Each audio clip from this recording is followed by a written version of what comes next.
আসসালামু আলাইকুম। ওয়ালাইকুম আসসালাম। অনুমতি দিলে আপনার সঙ্গে একটু কথা বলতাম। জি, অবশ্যই। অসংখ্য ধন্যবাদ ভাইজান আপনাকে কথা বলার সুযোগ করে দেওয়ার জন্য। তো ভাইজান, সর্বপ্রথমে জানতে চাচ্ছি আপনি কেমন আছেন?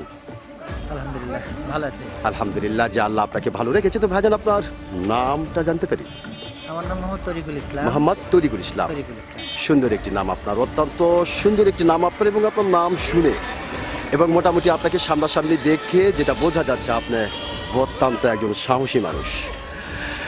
এটা কিন্তু আপনাকে দেখেই বোঝা যাচ্ছে। তো ভাইজান, যেহেতু আপনি বাংলাদেশের সচেতন একজন নাগরিক এবং বাংলাদেশের একজন সাহসী মানুষ, সেই ক্ষেত্রে এই বিষয়টি আপনার কাছ থেকে জানতে চাচ্ছি যে আমাদের বাংলাদেশে স্বাধীন হবার পর থেকে রাজনৈতিক মঞ্চ থেকে শুরু করে নিয়ে ওয়াজ মাহফিল থেকে শুরু করে নিয়ে যে যেখান থেকে পেরেছে বাংলাদেশকে ভালোবেসে বক্তব্য দিয়েছে, এই বক্তব্য দেওয়ার কারণে তাকে ওয়াকালি প্রাণ দিতে হয়েছে।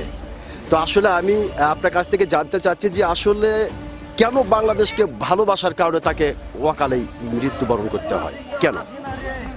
মূলত বাংলাদেশকে ভালোবাসার জন্য নয়, এটা 1400 বছর আগে নবী সাল্লাল্লাহু আলাইহি সাল্লাম সেই সময় থেকে দেখা গেছে যারা সত্যের পথে ন্যায়ের পথে সংগ্রাম করে আর অন্যায়ের পথে যারা, তাদের দল বলা হয় বেশি। তারা কখনো ন্যায়কে গ্রহণ করতে পারে না। যেমন আবু জেহেল যেখানে ছিল, মুহাম্মদ সাল্লাল্লাহু আলাইহি সাল্লামকে হত্যার চেষ্টা করেছে বহুবার। মুসা আলাইহিস সালাম ন্যায়ের পথে ছিল, ফেরাউন সেখানে তাকে হত্যার চেষ্টা করেছে। ইব্রাহিম সাল্লাম ন্যায়ের পথে ছিল, সেখানে ফেরাউন তাকে ফাঁসানোর চেষ্টা করেছে। বর্তমান যুগেও যারা ন্যায়ের পক্ষে কথা বলবে, সেটা দেশ হোক, অন্য কোনো সংস্কারের জন্য হোক, বা দেশের উন্নয়নের জন্য হোক, বা কোনো গরিব দুঃখী মানুষের সেবার জন্য হোক, কিন্তু যারা এর বিরুদ্ধে, তারা সর্বদাই চেষ্টা করে তার মুখকে দাবিয়ে দেওয়া হবে।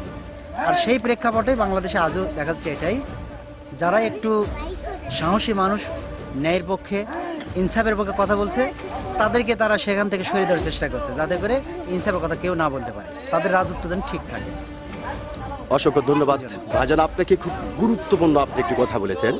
তো যেহেতু খুব সুন্দর করে আপনি কথাগুলি বলতেছেন, সেক্ষেত্রে আরেকটি বিষয় আপনার কাছ থেকে জানতে চাচ্ছি যে যদি এভাবে বাংলাদেশকে ভালোবাসার কারণে বা ন্যায়ের পক্ষে কথা বলার কারণে যদি তাকে মৃত্যুবরণ করতে হয়, তাহলে এভাবে যদি চলতেই থাকে, তাহলে বাংলাদেশের ভবিষ্যতে কি হবে? নেতৃত্বের তো একটা আমরা দেখতেছি, যারাই আমাদেরকে নেতৃত্ব দিচ্ছে তাদেরকেই খুন করা হচ্ছে, হত্যা করা হচ্ছে, তাহলে বাংলাদেশের কি হবে ভবিষ্যতে? এই ক্ষেত্রে আমরা দেখতে পাই, যারা অনেক সময় গম চাষ করে, গমের গাছ থেকে একটা গমই হয়, সেখানে গমের গোড়াকে যখন ভেঙে দেওয়া হয়, সেখানে 4-5টা কুশি সেখান থেকে বের হয়ে আসে, সেটা গমের গাছে পরিণত হয়। তো এই বাংলাদেশের প্রেক্ষাপটেও একজনকে যদি হত্যা করে, তার পক্ষে অনুপ্রাণিত হয়ে সেখানে 10টা লোক সেখানে তৈরি হয়ে যাবে। এইভাবে হতে হতে পারমাণবিক বোমের মতো যখন ন্যায়ের পক্ষে লোক বেশি দাঁড়িয়ে যাবে, তখন অন্যায় তাদের পক্ষে পালিয়ে যেতে বাধ্য হবে বলে মনে হয়। অসংখ্য ধন্যবাদ ভাইজান, আপনি খুব গুরুত্বপূর্ণ কথা বলেছেন এবং অত্যন্ত সাহসিকতার সহিত আপনি কথাটি বলেছেন, যার কারণে কিন্তু আমি আপনার নাম শোনার পরে বলেছিলাম ভাইজান আপনি আসলে একজন সাহসী মানুষ। আপনি কিন্তু আপনার সাহসিকতার পরিচয় দিয়েছেন। আমি আশা করব আপনার এই সাহসী কথাটি এবং গুরুত্বপূর্ণ কথাটি বাংলাদেশের অনেক মানুষের কাছে গ্রহণযোগ্য হবে।